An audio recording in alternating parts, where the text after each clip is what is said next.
Welcome to today's webinar. Today we will show you how you can analyze a tunnel structure in RFEM 6. My name is Andreas Hörold. I'm responsible for marketing and public relations in the company Dlubal Software. For instance, the German and English webinars, technical content of the website, customer projects, and so on. I will be the moderator today, and I will answer your questions together with Mark Gebhardt. The presentation will be done by our colleague Juliane Stopper-Akdag. She is responsible for the product development, especially for the add-on geotechnical analysis, and she works also in the customer support team. The same is valid for Mark. He's also responsible for the development of the add-on geotechnical analysis and works also in the customer support team. And he will help answering your questions during the webinar. You can ask questions via the control panel on the right side of your screen. Press the button with the question mark, enter your question in that field, press send, and we will receive your question and we will answer you. Okay, that's for the moment all from my side. I hand over to Juliane. Juliane, it's your turn. Okay, thank you, Andreas, for the introduction.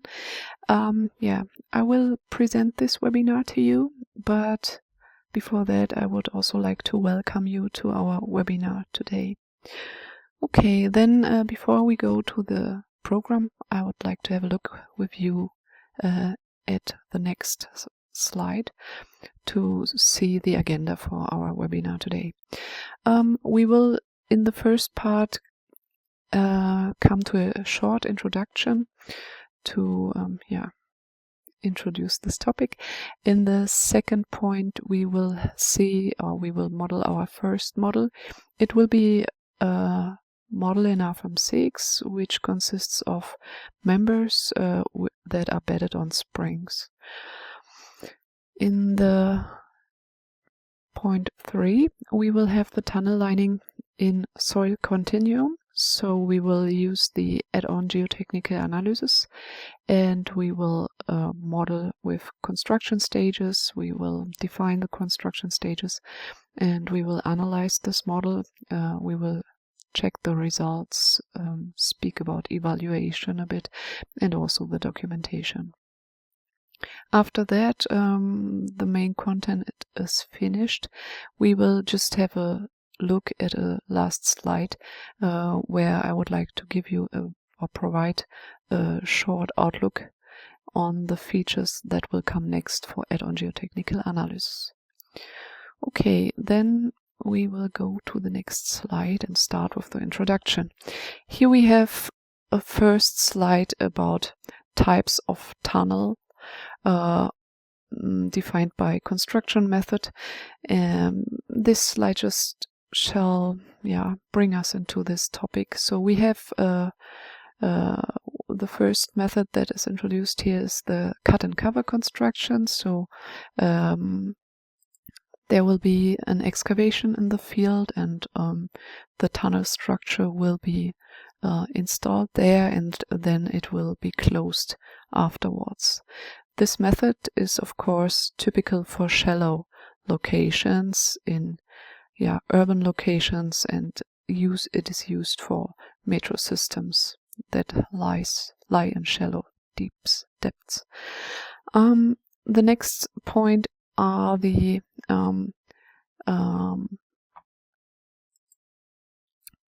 mined constructions, where the excavation takes place entirely underground. There is no opening from the surface. There are methods used such as New Austrian tunneling method, shotcrete constructions, and so on. The support system, typically comprising shotcrete and anchors, is in this method adapted to the behavior of the ground and installed progressively, so it can adapt to the ground, to the surrounding ground. So this method is suitable for deep alignments, and it can be used if along the tunnel the ground conditions are variable. And the third point are the shield tunneling methods. It involves the fully mechanized excavation using a TBM, a tunnel boring machine. This method is economical for long uniform tunnel drives. Today we will work with these types, with TBM tunnels. So we go to the next slide. This is an introduction into the numerical modeling. For modeling tunnel constructions, we have to think about two components of the structure. So the first thing is that the structure of the tunnel itself needs to be modeled, and this can be done by bedded beams, by shells or volume elements. And the other component is the ground, and we can either use springs that very much simplify some ground values are used. They simplify the situation. The other solution is to use a continuum, 2D or 3D. The 2D continuum is very common for these plane strain situations for tunnels. The performance is not too high. It can be relatively fast solved, the model, and still is able to have the soil structure interaction in one model, which is the advantage of using the continuum. And if further effects shall be considered, like complex situations, some 3D effects, then of course the 3D continuum is also an option and the appropriate solution. Then I have here a third point. This is for the connections. We have in the tunnel lining, we have connections. We have, if we think this is a tunnel lining here, or we can also go here. You see, we have here these contacts, and we have also these contacts, and these are modeled with contacts, with hinges, via coupling elements and rotational springs or non-linear springs. So to sum up this, for the preliminary design, embedded beams can be used, and they are supported with springs. We have here this schematic image where you can see the tunnel lining and the contact springs between the next lining and so on. It will go on, and here we see the soil springs that will be placed at the ring here. Yes, and here we see the behavior of these soil springs. So we have the normal ground spring, which is compression only. So for tension, there's no contact. It will be not provide any stiffness against tension. And the tangential ground spring, of course, goes into both directions. Yes, and for more complex situations, as we already spoke, the continuum can be used, and for the most complex situations, a 3D continuum is also appropriate. Here we can see schematic the continuum solution. Okay, then we go to the next slide. Here I've summarized some estimations. There are different options to model them, but this is about the couplings in the model of the structure. So we have here the contact between the tunnel segments in the longitudinal direction of the tunnel, and this is one example how it behaves. We have the situation that this contact starts to get closer. There's some slip here, and then step by step it's coming closer until we have a full concrete to concrete contact. So this is for these contacts. And then we have between the tunnel segments in one circle, let's say, we have here hinges. Here we can see, and this I found in the literature. This is one example how this hinge would behave and how it could be approximated or simplified approach can be used to model this.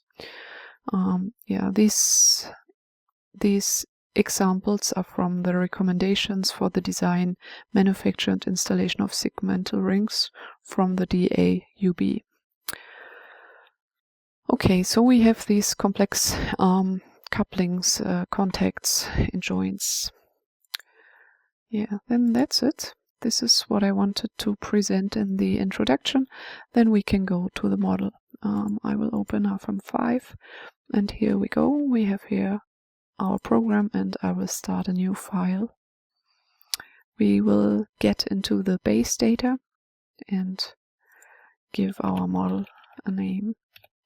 I call it tunnel 0.1, and we can give here some description.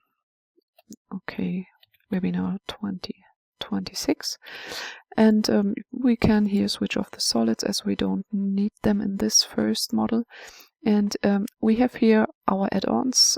If we our main program provides the finite element analysis, and if we need further calculations, we have here a list of a lot of add-ons we provide, and you can just activate the add-ons you would need for your model, so the program grows with the needs of your model.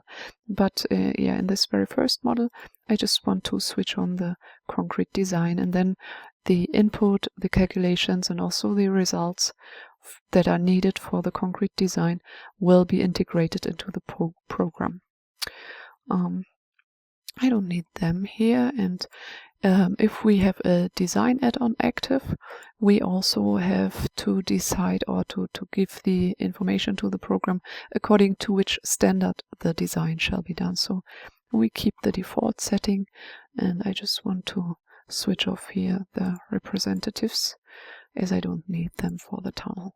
Okay, then I say okay, and my model, it will be prepared, the empty model, and then we can start and arrange for us our working field. Here we have here our working window, we have here our navigator where you can see the data that you have in the model, and we have it also in the table.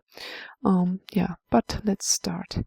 The first thing I want to do is I want to modify our work plane a bit. I would like to have the grid point spacing of 0.5, and I want our grid to dynamically get its size from the model, and we need the XZ direct orientation. I would like to work like this. Okay, then I agree, and we cannot see it yet. The next thing I would like to prepare is I have an example for the guide objects for the background layers. We open here a new background layer. I prepared a small example just to show to you again that we can use them, and whenever you would find it helpful, you could add a background layer. And we go here in, and we'll take our DXF, and I want to have it to have an orientation for my tunnel to see the layer. And so we can keep here automatic, and okay, I agree. And now we can see this is my simple soil layer here, just as an example for you and also for me, because we will assign the springs, and then I can see which spring should have which stiffness. Okay, then this we have prepared, and I have one more thing I would like to prepare. We can in RFEM use global parameters. So whenever you have a model that you will use again and again, it can be quite helpful to have parameters in use, and I would like to show it to you. I will press this button here, and this is our list for the global parameters, and I have prepared a list that I want to import now here with you. And you also could save your own list. You can modify it here, you can work here. So these are the parameters I have in the model. Yeah, you will find this model in the download, and then you can check on this too, and I will translate these then. So here we have different options. We can have a definition type value. There we enter the value. So this is my diameter and this is the radius. Here I have thickness for the cross section of this tunnel lining, and here I have the oedometric modulus for layer 1 and layer 2, and there's a factor for bonding. I will use factor 1, and these are the springs that I will use to represent the soil stiffness, and these spring stiffnesses, they can be calculated with these values. And we will go here and apply, and I think then this error doesn't exist anymore. So these are my two spring stiffnesses, and I can later use them to assign them to the supports. Yeah, and here's the one dimension, the 1 meter in the tunnel longitudinal direction, so it's 1 meter, and this is the on the circumference, the length that is considered for one segment of the tunnel lining. Okay, then that's it. So whenever you make a list with your parameters, you can also save them and import them to somewhere else. I say okay, and then I have my list here, and we can also save if the program wants us to. It's going to be saved. Then we can go as next step to the materials. Let's have a look. RFEM saves the last materials you used. So here in my case now, I don't want to have this material in my list. I want to keep this concrete. We also can get from here, well, I create a new material, then we can do it together. We have here our material library, and I want to have a reinforcing steel. I will take B500 SA and say okay, then I have it on my list here. I will check the standard. Yeah, it's fine. Okay, then that's it, what I need for my structure. Then we can go to the cross sections. I want to delete all unassigned cross sections and just create a new cross section. We have here the concrete automatically be found and provided some cross sections that are very often used, and we will use the massive rectangle, and I will have 1 meter in the width, and in the thickness we have 300. And I say okay, and here I could also assign my parameter, which is the thickness, and then it's parametric, and if I later want to calculate it with different thicknesses, I can do it and easily change it there. Okay, then we have this. We don't need thicknesses. Then now I would like to start with my modeling. I want to define the circle, and I want to place the circle in the depth of 10 meter, and it will have a radius of 3 meter, and we can do that graphically as we have the grid here, and the snapping is working very well. I do a right click, and then I can leave my last function that I did use. Okay, now I have my circle here, and from the experience in the preparation, I can say that it is useful to divide the line into 4 sections, so I need 3 intermediate nodes, and I can have these components. And then I need additional nodes because I want to assign my nodal supports there. So I have to again go to the line and say divide line at intermediate nodes, and I will have 6 intermediate nodes. It will be done for each of my segments, and this time I don't want my line to be divided, so I can use this option here, create on line nodes without dividing the line. So these are my nodes that I would like to use. Okay,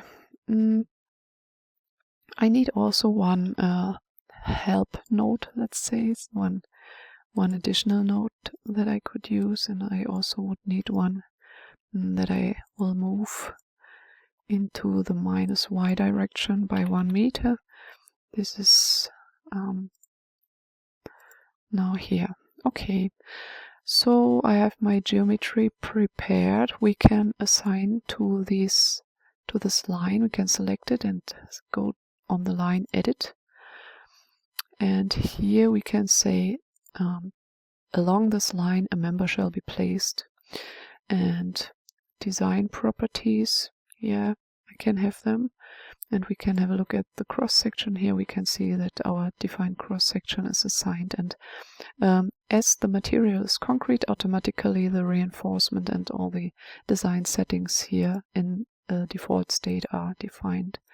You can here see the concrete cover according to standard, and for this exposure class or concrete durability we have a first preliminary shear reinforcement, we have longitudinal reinforcement that I would like to have diameter of 14.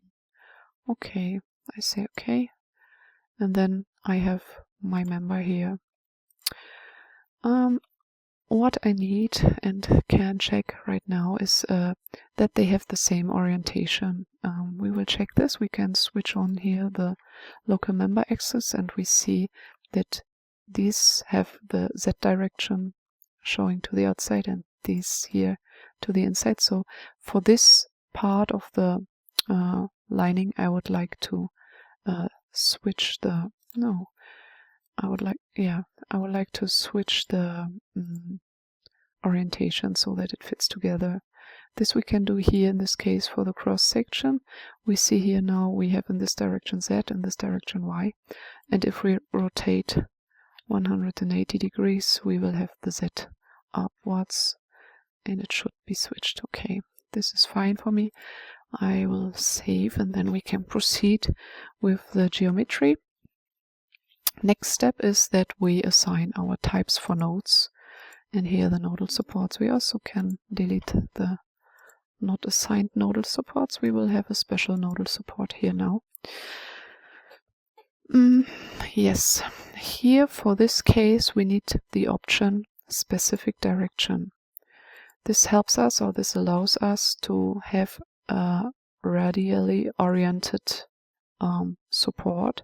So I want it to be directed to node, and the first axis shall be my x-axis, and this will be the radial direction. So I need to have this node here assigned so that from the nodal releases the x direction shows into the radial to the center of the circle. And then here I will take my second help point, a node, let's say, and now I can select the nodes to that this support will be assigned, and I will use it for this upper part. So now my background layer is quite helpful because I easily can see that here above this line I am in the upper part and have the first oedometric modulus, and in the second part I have these springs for the second oedometric modulus. Okay, so now my x direction is radially oriented, and I can here define the spring constant, and I will go to global parameters and take here this CR1. And what we have is a partial, a failure if px is positive. So this one I will apply. For the other directions, I will just use a small value, and for the rotation,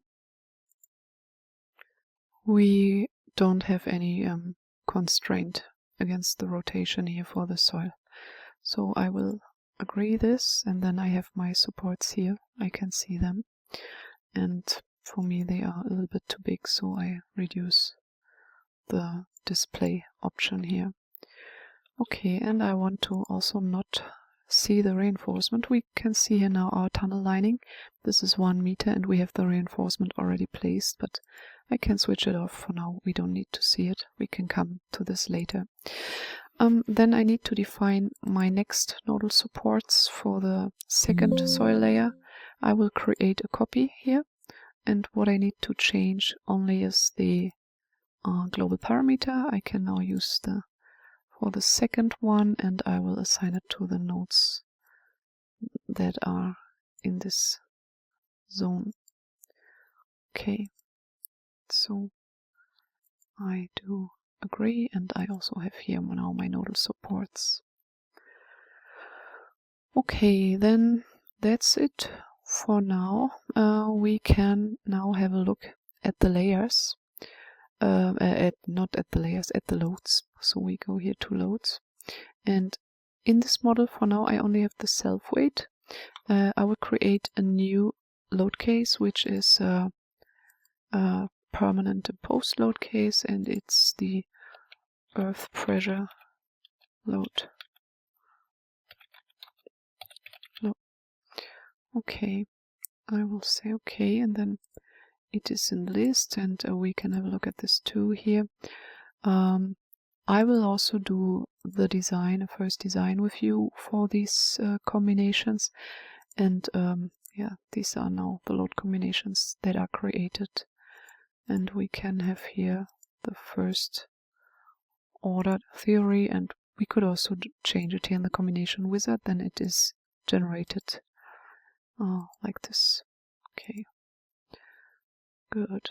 Then I say okay, and my load cases are prepared. Now I have to fill my load, and I would like to show you a slide again. I would like to consider the ground pressure load like this. Yeah, as written here in the tunnel lining design, this pressure acting on this ring can be simplified as a superimposed radial load composed of a uniform isotropic component and a cosinus-shaped deviatoric component. And this is from the literature. It's also from these recommendations for the design, manufacture, and installation of segmental rings literature. Okay, then we go back to our model, and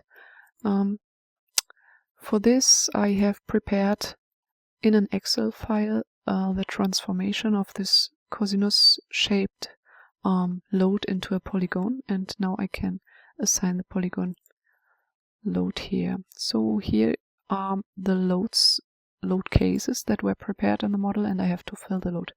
What I should do also, I have now my 4 segments, and to make the next steps easier for me, I would use a member set, so I can select all the members I have and say here, not divide this time, create member set. Yeah, and then I can also use the design properties from here, and I can define it once, and it will be used for all the 4 components together. We can here go back to 8 and have the longitudinal of 4 and 14. Okay. Now I have a member set, and then I can use it here directly in my member set loads. Okay, here I can assign our member set, and we have the load distribution varying for assigning polygonal loads. Here I have to change the coordinate system. I want to use the local system, and the local Z direction is the right direction. Into that the load shall be oriented. Now I can insert the Excel file where I have the load according to Dudek and Erdmann, and this is now the polygon, and we can now see that it worked well. My polygon covers this shape of load that was recommended.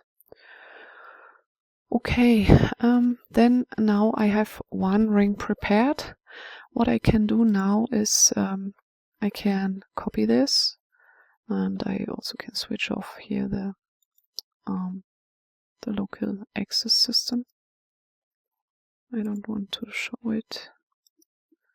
Here we can switch it off, and I will show the reinforcement again. We have it here. So now what I can do is I can copy this. So I select everything because I want to have more than one circle covered. I can go here to manipulation and copy, and we can create a copy. This 1 meter step is fine, and I want 3 more rings used in my model. And then we can go here and say copy including loading. And this is fine then. And now I have my 3 rings. It's a little bit much now. We can remove the load and also switch on off the reinforcement. And I will go to the wire display. Okay, so what I need now is to define the contact between these rings, and for this I will use a special object we have. It is here, special object and rigid links. We can have a new rigid link line to line, and now I will select this first line and will assign the second line, and I have to define a line hinge, and for this I can use a diagram.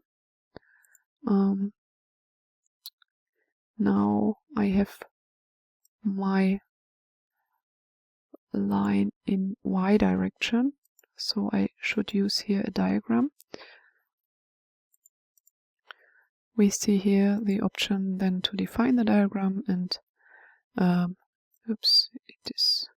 it shall not be symmetric as we saw. It is only for compression, so we have a start point here like this, and then we can provide, it is just an example to show the functionality and to get close to this curve we saw on the slide. So we have here 100 and 8.7 and 600. So this is fine. This shall be now the hinge or the contact between the tunnel linings into the longitudinal direction of the tunnel. So it will be used for this here. And now these we can just copy quite easy. I would use the manipulation and rotate. And here we can create a copy, and we want 3 more copies, and it shall be placed every 90 degrees, and the y-axis shall be used. I select the center node, and now I can have here my rigid links around the first circle. And now I need to copy this again, or I can copy it to the next contacts. And yes, what we can do here to have it more easy is to switch off the member sets and the navigator display. Okay, I can select here these contacts or the rigid links, and I can say manipulation. Again, 1 meter is fine, but now I need only 2 copies. And this is how we could copy this. Yeah. then we are for now ready. Another point would be to get to place the hinges in the lining, but for today I will finish it. We can have a look at this another time. This shall be it for today. And now we can solve it and calculate load combination. For example, I can solve this quasi-permanent situation. We have here these loads for consideration of earth pressure, and we have self-weight active. We can just go on calculate. Okay, now the model is solved, and we can have a look at the results. And at first we will switch off the loads, and we can have a look at the support reactions, and what we can see is that it looks like our tangent failure worked, as we have here no support reactions, and here where compression starts we only have compression reactions. That this looks plausible. Then we can also have a look at deformations. This is the deformation that shows up. Normally deformations are also displayed like this in RFEM. If you want to see the member, you can go on section colored, and then graphics look like this. We can also here switch off this and see it. Okay, and then we can go to the member forces.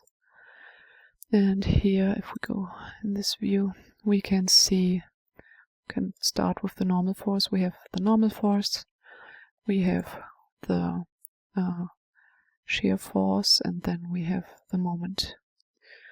And with this, the design can be done preliminary. And we can do this. We have here the concrete design. We gave the reinforcement already, so we can just start it. Of course, it then would be needed to do some fine-tuning, to go to the configurations and adapt the settings as you wish, but for first result it's possible to just do the design, and we can go to the ultimate limit state check. We can see here now that some maximum spacing of transverse reinforcement is not fulfilled.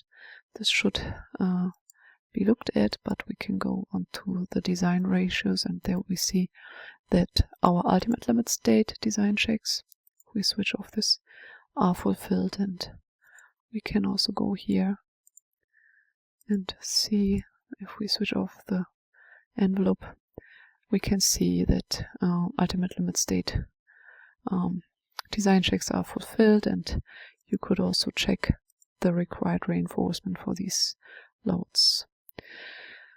So yeah, that's it for today for the model that I wanted to show in RFEM.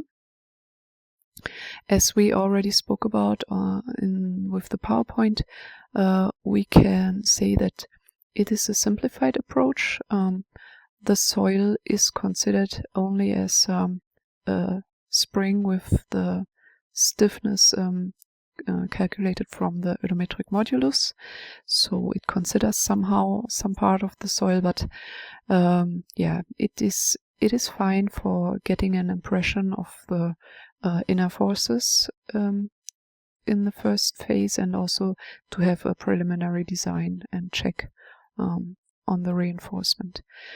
Yeah, but if you wish and if you need to consider the soil structure interaction, then it will be needed to model the continuum, and for this we can use the geotechnical analysis add-on, and we will do this now. But before we go there, I would like to go back to the slides. So that's it for this model number 1, and let's go to the slides. Yeah, we have here this one, and we can go to the ground as continuum. So I just want to bring these 2 points on the agenda. The first thing is, if you model the continuum, this of course also has some restrictions, some boundary lines or surfaces, and you have to decide about the dimensions that this continuum shall have. And there are some provisions in the literature. I have here now this image I took from Numerical Analysis in Geotechnology from German Society for Geotechnics. They recommend, for example, the 4 times the diameter up to 5 times the diameter into both directions, and also the depth is provided. And of course this can be used as a first orientation, and you anyway should check whether these boundaries are far enough so that they don't disturb the results here around the tunnel that you are interested in. So this is one thing you should be aware of. And a next topic is the volume loss. You have, due to the construction, the excavation, and so on, you have here some material loss. And if you have here the material loss, we can imagine that the soil fills these material loss spaces, and then some settlements occur at the surface. So the material loss is quite important, as it is directly connected to the settlements at the surface and also to the risk for damages for existing structures here at the surface. Yeah, so that's why it is modeled in the continuum analysis. There are different approaches. We today will use one, and yeah, this I wanted to tell. Okay, then we can go to the model. We open RFEM 6. Yes, this is the model I want to work with you today. I have this model prepared because I want to focus today on the construction stages definition and load case definition and also results. So this time I did model it in advance. We have previous webinars that show the modeling options in RFEM 6. We have one webinar which fully is about modeling process, and in other webinars I also did model. I just can say that I did use these boreholes. We can see here I did use it to enter the soil heights, the layers that were found in these positions. I did generate the massif, and I used this surface here from the massif. This just as a short summary. Okay, then let's have a look at the model. We can at first go to the base data. We now can see that here the geotechnical analysis and the construction stages are active. So the input and options to calculate and also the results were integrated into the program, and we will have some special settings here. We will see them. Okay, first thing we will look at shortly is the materials. We have with the add-on geotechnical analysis the specific soil materials provided. So in this model today I did use the more Coulomb model. We also have the hardening soil model, the modified hardening soil model, and we have Hook-Brown model that we can offer. Yeah, and we have 2 more models in progress that will be provided, but this will come later. If you have a specific soil model, you will also have here some extra input that is required. Here we have the cohesive strength and the internal friction and dilatancy angle that more Coulomb needs. Yes, so these are my 2 soil layers. The one that is number 3 is a little bit less stiff than number 1. Okay, and here I have linear elastic copies of them, so it's the same material data, but I selected material model linear elastic. Yeah, then we can have a look at the geometry. We have here a kind of a plane strain model. It is a 3D model, but it has a very thin thickness, as we say we have plane strain conditions. And I did here the geometry is prepared, so we have here the soil, we also have the tunnel geometry and some contact solids Yes, but you will see this later. And we have here at the top some the slab of a previous building, or a building that was already placed there. I want to make it visible for us, so we can go here to the navigator for display to change settings, and let's check. Yeah, if we fill it with thickness, we can see that I have a kind of slab here, just to show that with the continuum solution, of course, you on the one hand have the full soil structure interaction in one model. So if something is changed for the tunnel, directly the soil gets the changed influence and gives adapted or changed reaction. And the same thing is that we can, of course, consider the influence of structures to each other. So that's the big advantage of using continuum model. Okay, so this is the model. Then we have here the loads, so we can go there. And as I said, I want to show one option to a kind of model kind of volume loss. So I create a new load case that I want to use for this. Yeah, we can call it line contraction, as it is modeled in this way, and we will have a look at it now. And we can see here we have these surfaces, and these surfaces, they are the concrete surfaces, and I want to now select them and make them visible. So this is my concrete surface, and to these surfaces I want to assign the load. So as I have created here the load case, I receive here folders for these loads. I have to fill them now, and here I can take the surface load and I do assign these surfaces, and now I can put the load, and what they do is you can place an extra strain. And this is in our Y direction, and for the start we take 2%, and this should be should be approved, and it should be minus. It should be tension in the shell, and we can imagine if the tension is assigned, contraction occurs, and there's some space provided where the soil moves into the direction. Yeah, so now we have the line contraction prepared. Yeah, and then we have the things that, of course, later further loads could be placed, but this shall be for today it.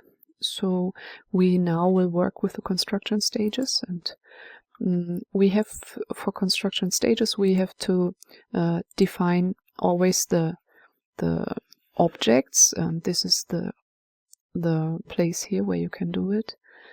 I want to show you, we also have a geotechnical analysis folder that came with the activation of that add-on, and here you see the boreholes that were used. Okay, but that's for this. Now we go to construction stages. Okay.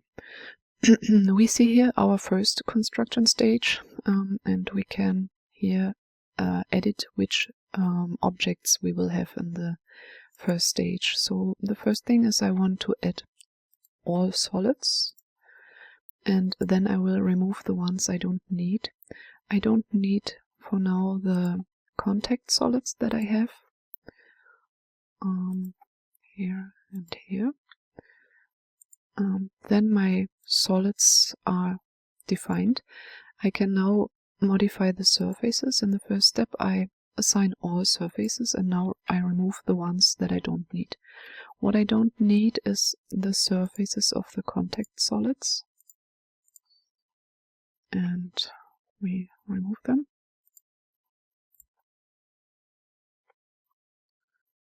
We have them here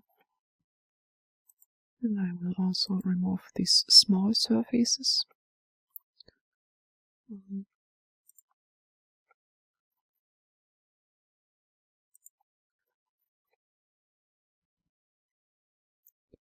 Okay, and I will remove these inner surfaces as they are the tunnel lining, and they shall not be existent in the first stage. So I remove them, and it is okay. I say apply, and now I have my objects in the model. This is my first stage, and it will be the initial state. It is used to calculate the stress state of the geometry that comes from the soil self-weight only, because we know that soil has a stress-dependent stiffness. That's why we are always interested in the correct stress state, and we calculate the stress state that exists because of the soil self-weight. And in the first step it is with linearized material model. And then we have a next stage. It follows after the first, and we will not change any objects. This will be still the initial, we call it nil phase. And here will be the non-linearity of the material activated. So, and then comes the next stage, and here we will assign the tunnel lining. So we will add these surfaces we have here. This.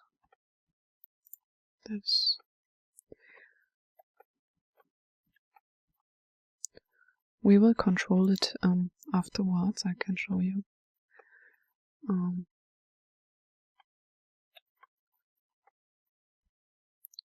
Yeah, we have them, and we will also use the contact solid. Then we have a contact between the surrounding soil and the tunnel lining. Okay, and we use the other side too.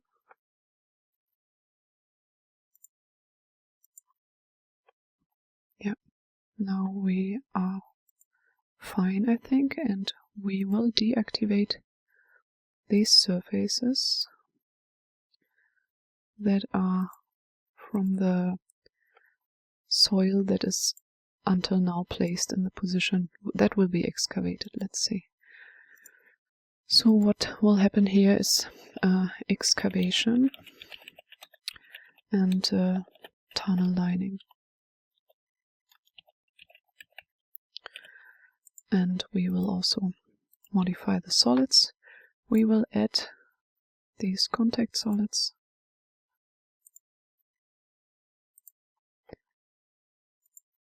Okay, and we will deactivate these.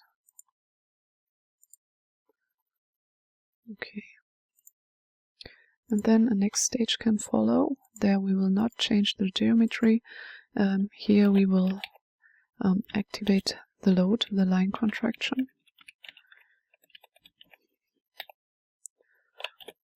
Load. The load, the self-weight of the shell, and the line contraction we will assign.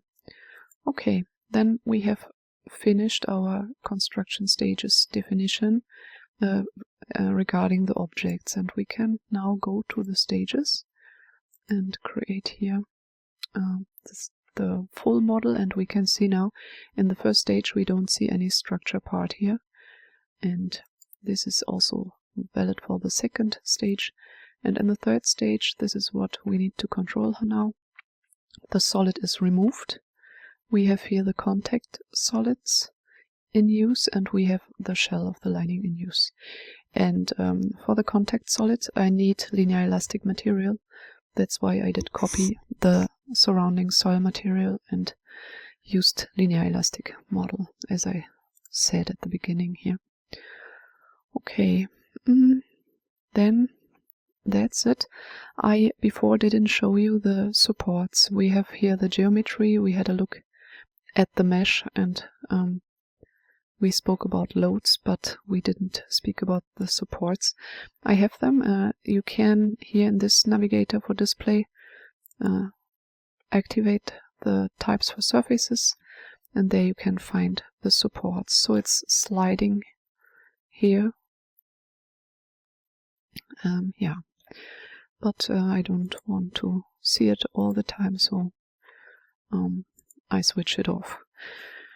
Now we can go to the loads. We have to define the loads for the stages that shall be active. We go here and go to the first stage. We say in the first load case we want to have the self-weight of soil solids active, and also the self-weight can be active. The objects will come later. In the next stage we see, as they are permanent load cases, they are active during this following stages too. And here's also nothing changing, and here the line contraction will come and be active here too. Okay, I say okay, and then we also have our load here, as we can see. Yeah. Okay, then I think we are ready for the calculation, so we do start it.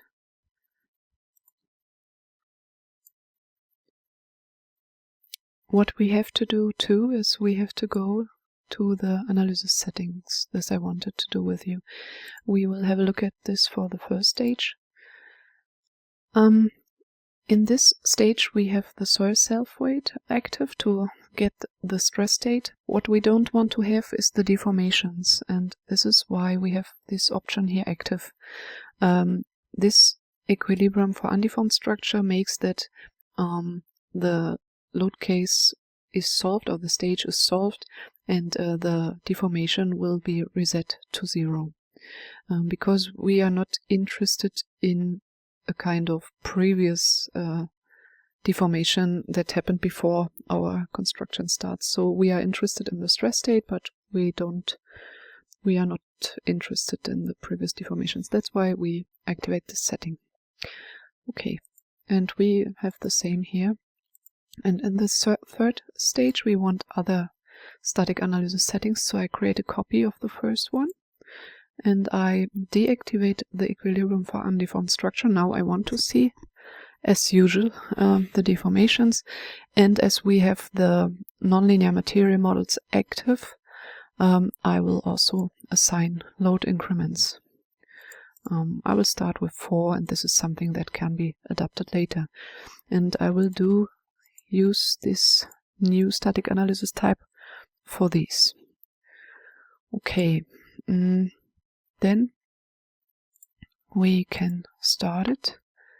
I say okay, and we can actually from here start the calculation.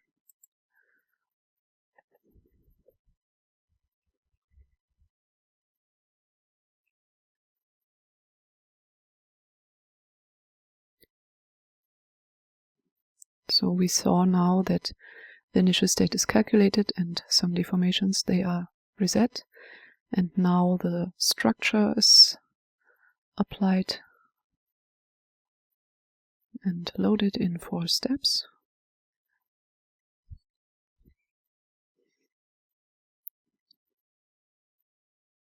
And now we also have the tunnel lining.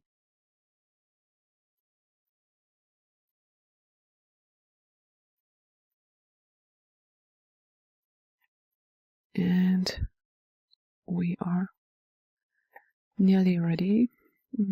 Here we also can check the convergence diagram more in detail. And here, let's have a look.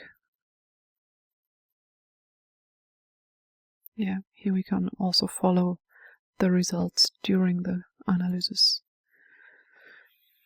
Yes, but we will receive them shortly.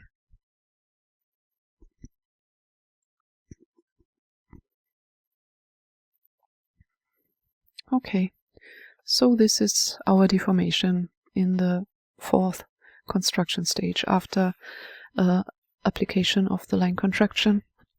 And we can see here some settlements. We can also increase the display of the deformations. Yeah, we can see that here the settlement occurs during this deformation, and yeah,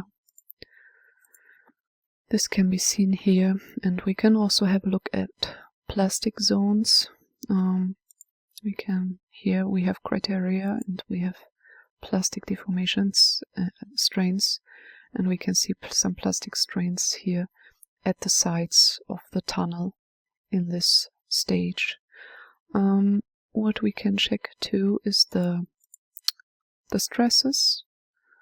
For example, the sigma 3 stresses, and this is for this stage, and I want to show you in the first stage. This is the initial stage, and here we see that we have stresses, and if we go on the deformations, they are reset, they are 0.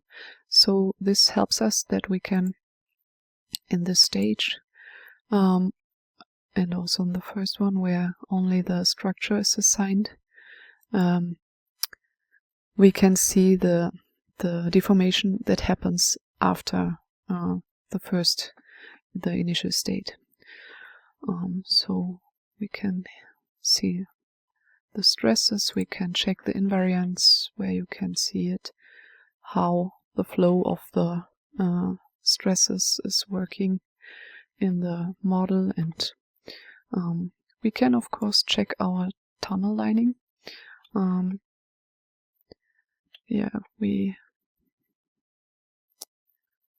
I actually have some result beams prepared. I can shortly activate them. I need to have them in the stage so that they are doing their job. So I will assign them here. Okay, and I will calculate the last 2 construction stages. Then we can also check the tunnel lining forces as member forces. Yeah, we can print all these views into our printout report. I will show you. I have a prepared one, and we can also send a screenshot together. We have multi-print options, so if you like a special view, you can print with this view and set which load cases, which load combinations shall be print for this view. There are a lot of settings possible, and here we go. We in a bit will have our member loads too.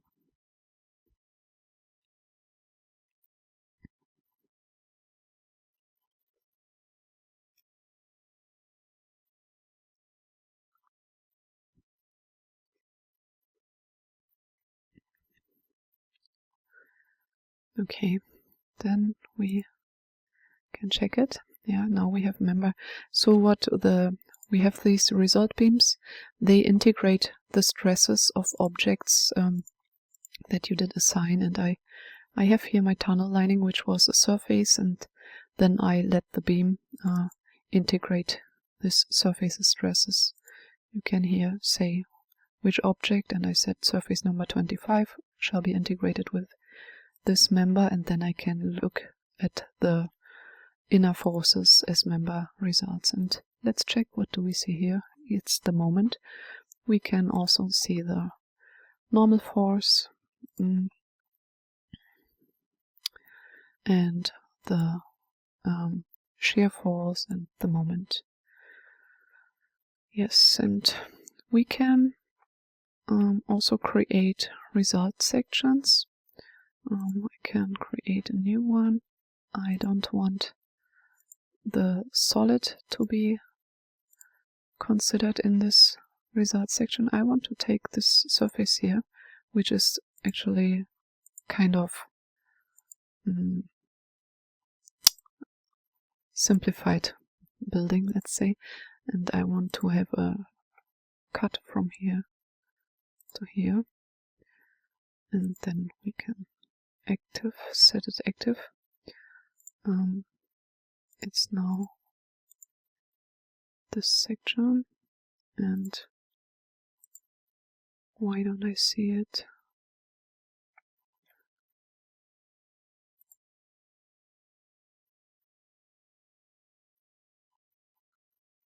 Do I have some here?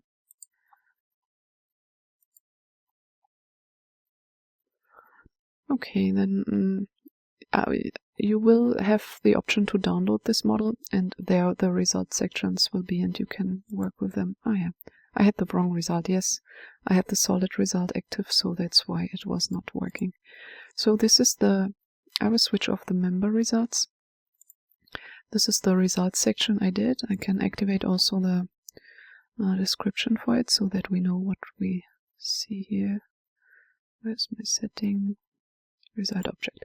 Yeah, this is the result section in this neighboring building, and now we can see which kind of deformations happened to that building due to the construction of the tunnel and also the volume loss. As we can see here, yeah, there are a lot of features that could be checked. We also have the invariant results, which is a solid result we see here. We have here the invariance, which is the isotropic component, and here we have the deviatoric component of the invariance. Yeah, this we do have. There are a lot of results that can be looked at, and for example, if we go to our results section, we have it active, and we can switch off the solid result and go here. For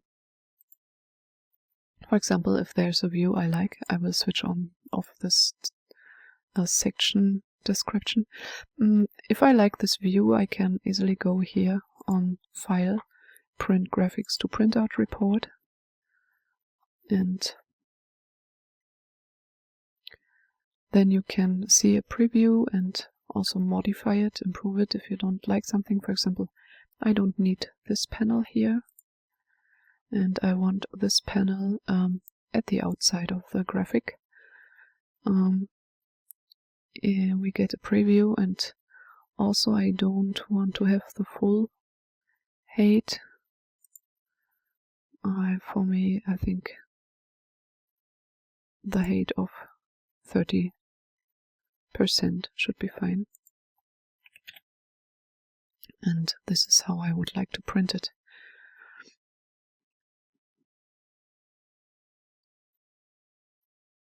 No.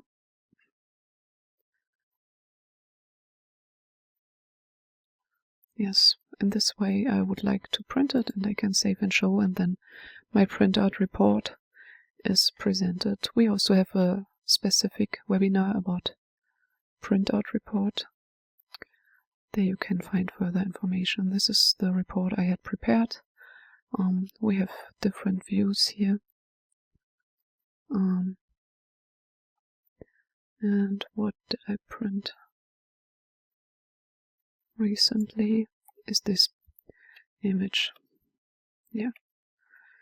So here you have it, and you can also modify it. Yeah, but okay, this is, I think, for now enough.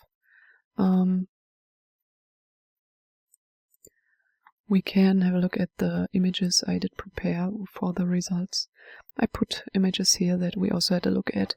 We have the line contraction and the deformation due to it. We have deformations here in this slab, and we have deformations around the tunnel. Here we have the plastic zones, the main stress or principal stress, and the invariance, and the inner forces in the lining. I have printed, and this is we did together. Okay, yeah, then that's it, what I wanted to show to you for today, as a short introduction into first tunnel options, or first tunnel models in RFEM 6 and geotechnical analysis. We can go back to the last slide. As I said, we have also an outlook prepared.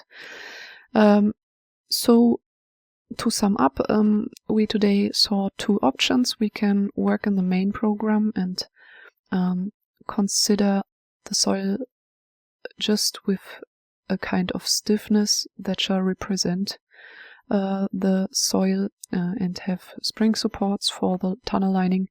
And this is we can do in RFEM 6. And if we want to model the soil advanced, if we want to have soil structure interaction, if we want to see the influence of constructions to each other, then we can use the continuum model, and for this we provide the geotechnical analysis add-on, and this is the advanced solution and the most exact, most close. So this is what we saw today. For our geotechnical analysis add-on in RFEM 6, we are working on different topics, and the next features that we will provide to you are a plane strain model type, so that we have the real plane strain, that you don't need to have this solid model. It will be provided, and we will have material models. Chem clay model is in progress, and the jointed rock model. We will provide them in the next steps. And we are also working on pile foundations that are spring supported. We have already pile foundations that can be founded in the soil solid, but we are also working on pile foundations that are spring supported. This is it. Okay, then I finish for today. I do thank you very much for your attention, and I wish you much joy with our software. Then I give the word back to you, Andreas. Thank you. Thank you, Juliane, for your presentation. At the end of the webinar, I have additional hints for you, for example, to our online courses. There's the RFEM 6 course, it's a course for beginners. Then the Eurocode 2 course for the reinforced concrete design with RFEM 6. The Eurocode 3 course for the steel design. The Eurocode 5 course for the timber design. The Eurocode 8 course for the earthquake design. And the AI masterclass course for the use of the artificial intelligence. You can get an RFEM 6 course or an Eurocode course for free when you submit your customer project, and we will publish it. Just scan the QR code here or click at the link, and you can submit your files. Then there are free online services, for example, the Dlubal community. You can ask questions there, and our support team or other community members will answer you. Then there's the GeoZone tool for the determination of wind, snow, and earthquake loads. You can determine cross-section properties on our website. You can download 3D models, for example, as a template for your project. Then you can download the free trial versions of RFEM 6, RSTARP 9, R-Wind 3, and R-Section, and they are running for 90 days. You can find more information on our website, dlubal.com, where are the recorded webinars, for example. Then you can see the knowledge base articles and so on. Okay, that should be all from my side for today. I thank you for your attention. Thanks again to Juliane for the presentation. Thanks to Mark for the help by answering the questions. I wish you a nice rest of the day. I hope we meet each other in a future webinar. See you then. Bye-bye.